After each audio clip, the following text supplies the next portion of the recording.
Você já sentiu ansiedade ao abrir o extrato do seu cartão de crédito? Oi, pessoal, senta aqui comigo, pega seu cafezinho e vem aqui que a gente vai bater um papo sobre coisas que eu sei que muitos de vocês sentem, mas que talvez tenha até vergonha de admitir, né? Tava conversando com um cliente há uns 15 dias atrás e ele falou para mim, cara, eu nunca abri isso nem para minha esposa. Eu tenho taquicardia de abrir o extrato do meu cartão de crédito, de abrir a minha conta bancária, porque eu tenho medo do que eu vou encontrar lá. Quem aqui já sentiu o coração acelerar antes de abrir o aplicativo do banco? Quem aqui já adiou por dias ver o extrato do cartão? Quem já fingiu que não viu a notificação da fatura? Ou quem aqui achou que a fatura tinha sido clonada? Essa fatura não é minha. E aí, na hora que você foi olhar, item por item, você fala: putz, é minha mesmo. Pois é.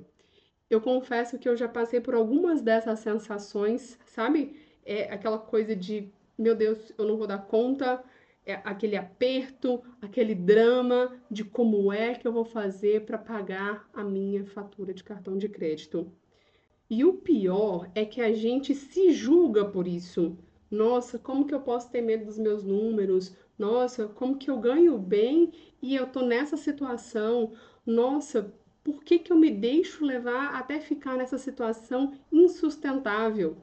Então hoje eu quero conversar com você sobre exatamente isso, sobre essa ansiedade com o extrato de cartão de crédito, porque ela acontece. E principalmente sobre como sair desse ciclo que muitas das vezes a gente vai fazendo coisas que atropela tudo e piora tudo. Por exemplo, paga cartão com cartão, pega cheque, pega empréstimo pessoal para pagar o cartão e para cobrir o cheque especial.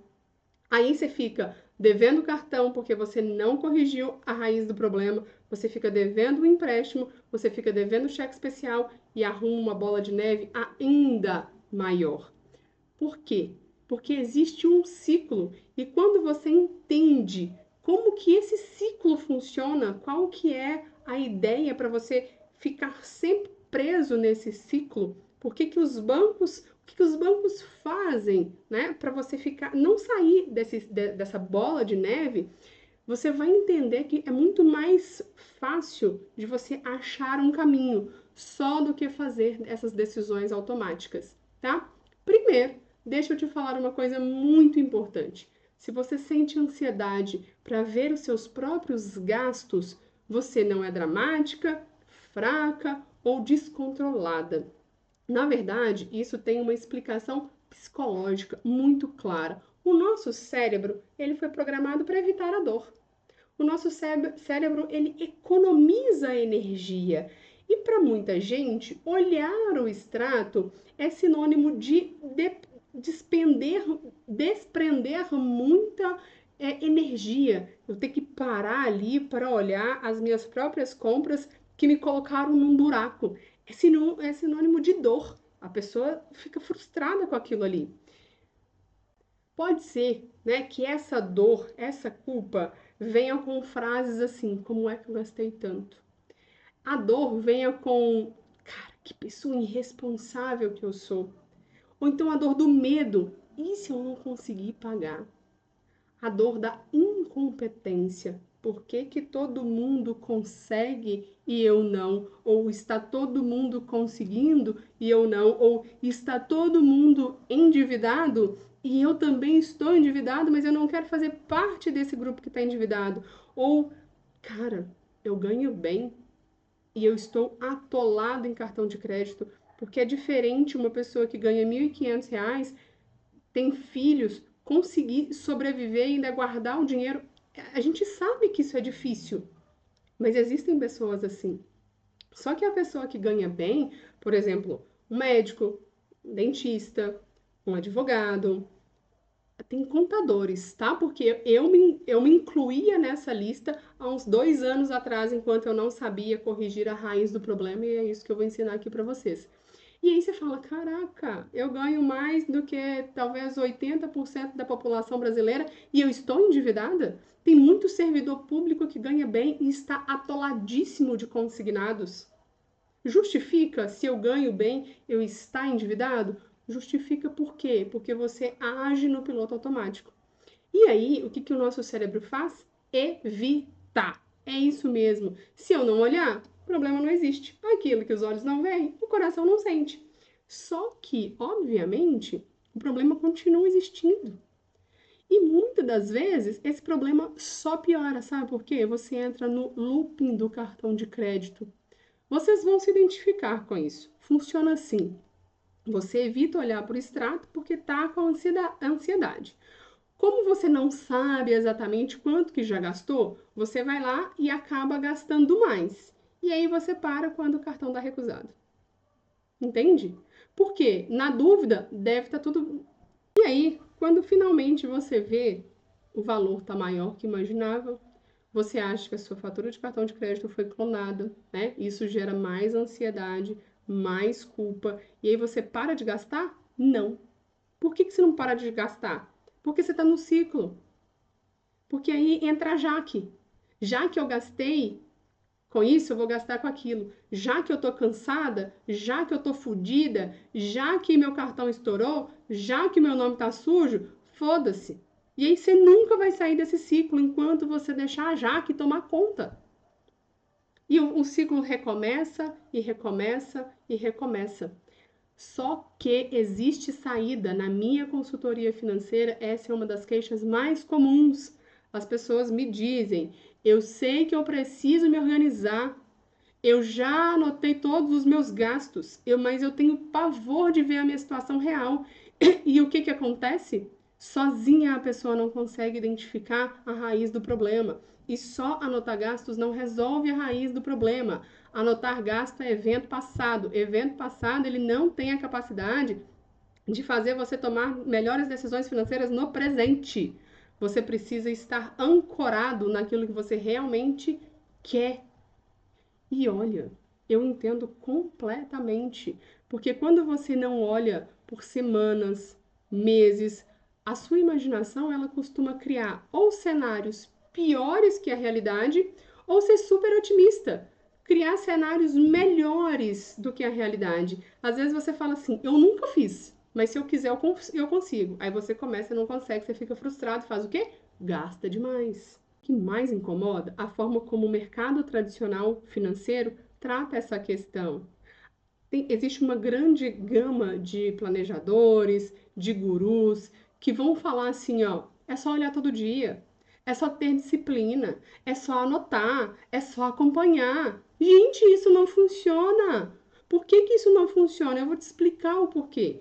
Os métodos tradicionais tratam todo mundo como se fosse igual, como se todo mundo tivesse a mesma relação com o dinheiro, os mesmos gatilhos, a mesma capacidade de processar ansiedade financeira, os mesmos obstáculos, as mesmas crenças, as mesmas oportunidades. E não é assim, cada um é individual. Não adianta eu chegar para você e falar assim, ó, 50% para gasto fixo, 30% para outros gastos e 20% para investir se essa não é a sua realidade, sem considerar várias outras coisas da sua vida, seus hábitos, as suas crenças. Não vai mudar.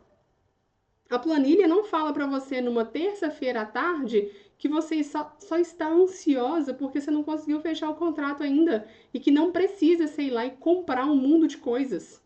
Você pode se autorrecompensar fazendo outras coisas que não precisa necessariamente fuder com o seu orçamento. Desculpa a palavra, desculpa a indignação, mas é isso. Não adianta você ignorar completamente o trauma financeiro da infância. As pessoas ignoram que algumas pessoas associam dívida com fracasso pessoal. Tipo, agora eu sou endividado. Cara, você não é nada, você está. Se você está endividado, o que causou a dívida? Vamos corrigir a raiz do problema, da causa da dívida e a gente resolve os outros problemas? E parar de tapar o sol com a peneira, de pagar uma dívida com outra dívida e não corrigir a raiz do problema? Tem gente que ignora, né, as pessoas e olham só para os números. Você não pode gastar mais do que R$ 700 aqui com essa despesa. Só que a realidade da pessoa é outra. O planejamento financeiro ele precisa ser construído junto com a pessoa e é isso que eu faço na minha consultoria financeira individual. Construir junto com você. Quais que são as suas prioridades? Quais que são as suas principais necessidades? Quais que são os seus sonhos? Qual que é a sua prioridade? Será que você gasta de acordo com aquilo que é a sua prioridade? Por exemplo, às vezes a sua prioridade é viajar. Você fala, cara, eu queria muito, mas muito, muito, muito, muito poder fazer 2, 3, 4, o que for, viagens no ano, e aí não faz nenhuma viagem. E aí você olha para a fatura do cartão de crédito, tá lá 5, 10, 15 mil reais. Tem um cliente que eu peguei que tava com fatura de cartão de crédito de 40 mil reais, louco para viajar, mas não consegue porque tem 40 mil reais de cartão de crédito. Eu falo, o que que tem no seu cartão de crédito? Vários nadas, várias autocompensações, vários estou cansado, vamos para esse lugar. Estou cansado, quero comprar essa roupa. Você entendeu? Às vezes você tem uma prioridade na cabeça, mas no seu bolso é outra prioridade. E aí vem o método tradicional, te dá uma planilha.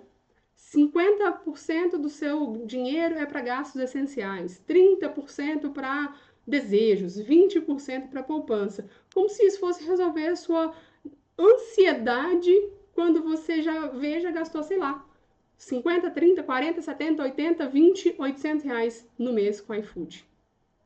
R$ 500 no mês com Uber.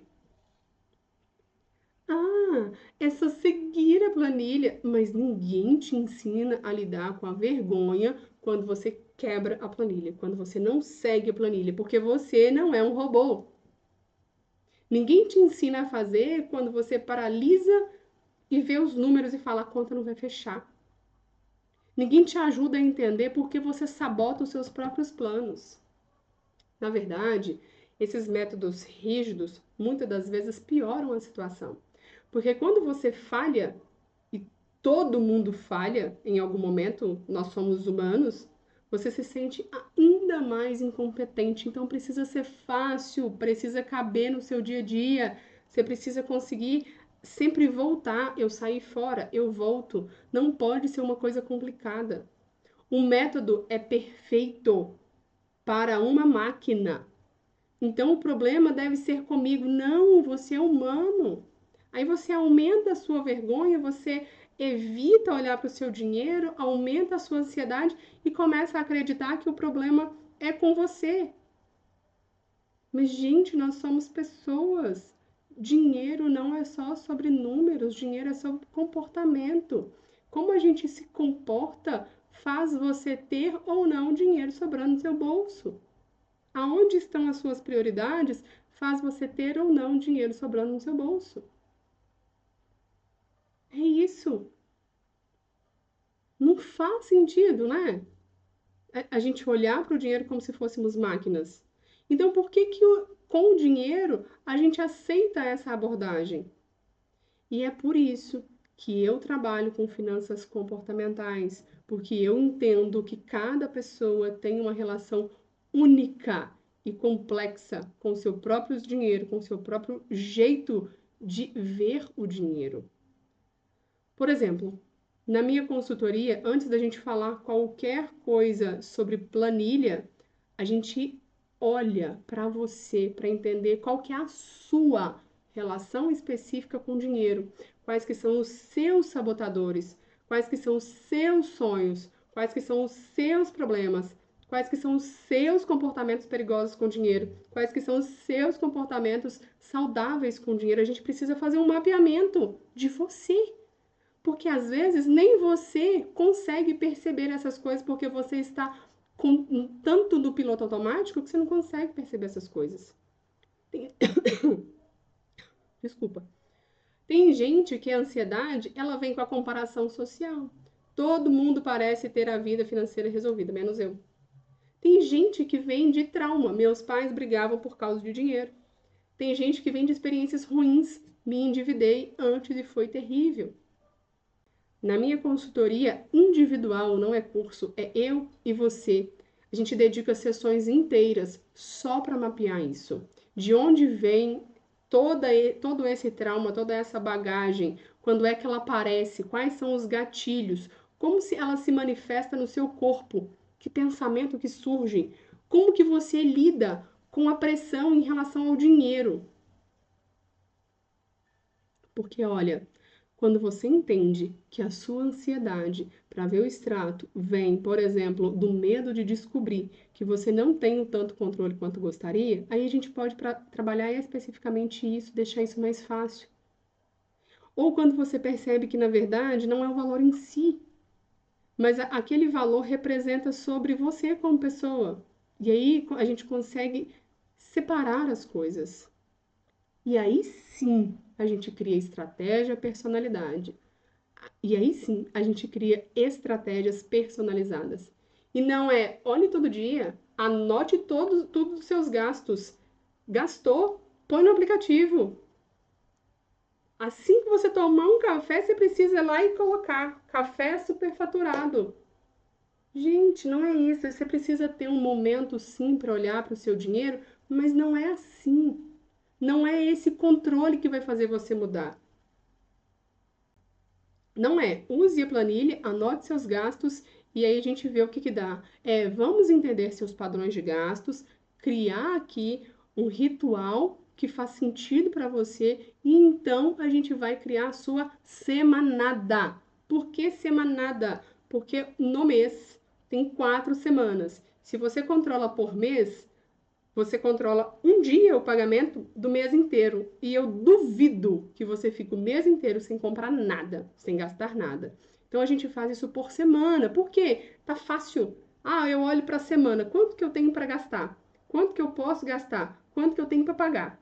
Beleza, cumpri a semana. Check. Aí eu passo para a semana seguinte. Eu olho, eu preocupo só com a semana. Eu não tenho que ficar preocupando lá no final do mês, porque eu sei que eu vou chegar lá. Diminui a ansiedade financeira. Então, eu vou te dar aqui algumas estratégias práticas que funcionam especificamente para quem tem ansiedade financeira com o extrato bancário e a fatura do cartão de crédito. Primeira delas, a técnica da olhada cronometrada. Em vez de evitar ou ficar horas ruminando, você vai programar ali 5, 10 minutos, abre, olha, vê ali aquelas informações básicas, vê o saldo que você pode gastar, planeja aquilo, o limite do seu cartão para você gastar por semana, por exemplo, e acabou. Ó, eu abri aqui, paguei a minha fatura, eu tenho R$ 2.000 de limite, tá? Então, beleza, eu posso gastar R$ 500 por semana. Ok? Ok. Ah, gastei tanto, acabou o milho e acabou a pipoca. Segunda, mude o contexto. Se você olha sempre no mesmo lugar, antes de dormir, ou quando está muito estressado, ansioso, muda de contexto.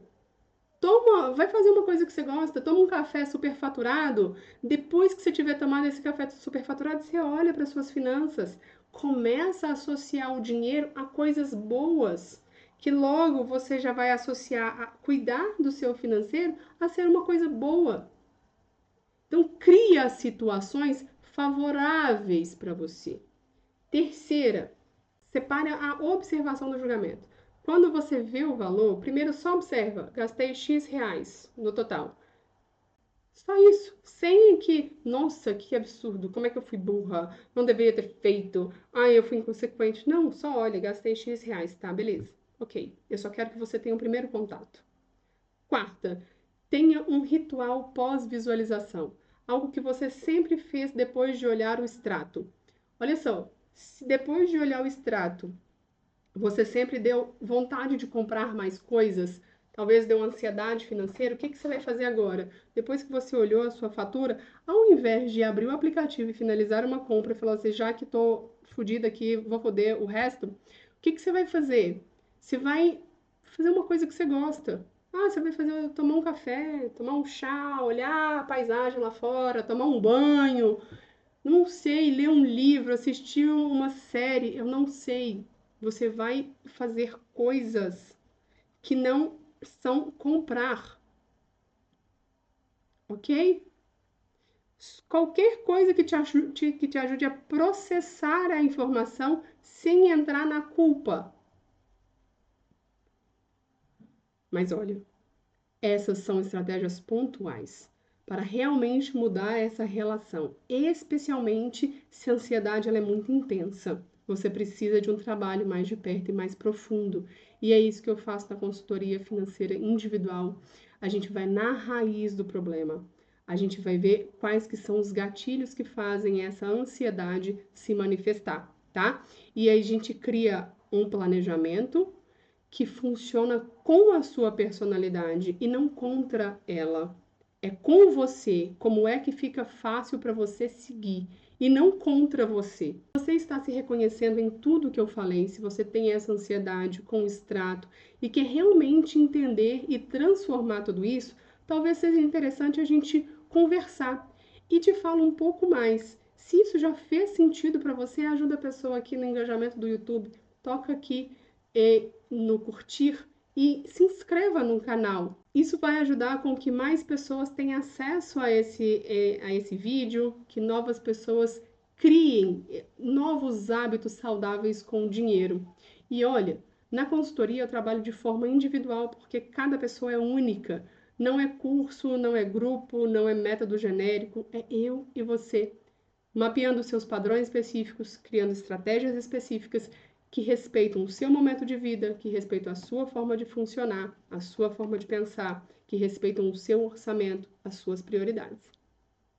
Eu tenho vagas limitadas justamente por isso, porque o trabalho é muito personalizado e demanda tempo, atenção, eu preciso estudar, eu preciso trazer alternativas para você de forma individual.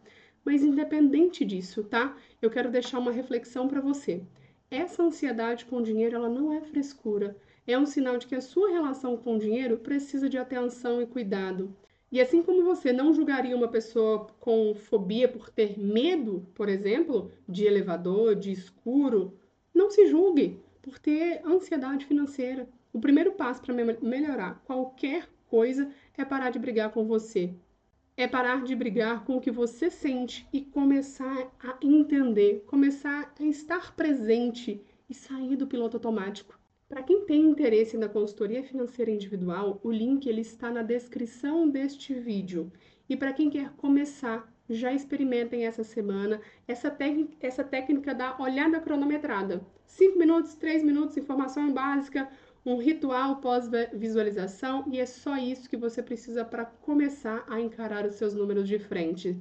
E lembre-se, ter ansiedade financeira não faz você pessoas problemáticas, faz de vocês pessoas que se importam. Vocês começaram a entender da onde que está vindo isso. E isso, trabalhando de forma certa, pode se tornar uma grande força. Até o próximo vídeo.